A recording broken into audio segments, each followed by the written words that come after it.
એક ઘરની અંદર બે ભાઈ રહે, એક મોટો ને એક નાનો. ભાઈઓ ભાગે બે.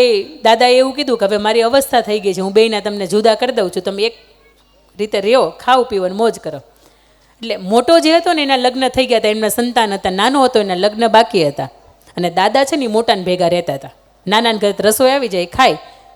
50 વીઘાની જમીન, અને જમીનની અંદર જુવાર વાવી હતી.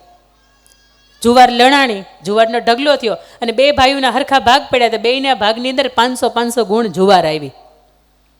બે ભાઈ રાત્રે સૂતા હતા. મોટા ભાઈને વિચાર આવે છે, નાના ભાઈના લગ્ન બાકી છે, એના સંતાનો આવશે, ભવિષ્યમાં એને ખર્ચો લાગશે. હું એમ કરું, એ 500માંથી 50 ગુણી છે ને લઈને મોટા ભાઈ નાનો છે ને એના ભાગની અંદર નાખી આવું, એને ક્યાં દેખાવાનું છે. અને એ જ કુળ, એ જ પરંપરા. એટલે નાનો ભાઈ છે ને એના મનની અંદર એ વિચાર આવે છે કે મોટો છે, દાદા હારે છે, પત્ની છે, 2 બાળકો છે, મારા કરતાં ખર્ચો વધારે લાગશે. હું એમ કરું, વાડિયા જાઓ ને 50 ગુણી છે ને એનામ નાખી આવું. પોતે 550 થઈ ગઈ હતી, મોટો ભાઈ નાખી ગયો હતો.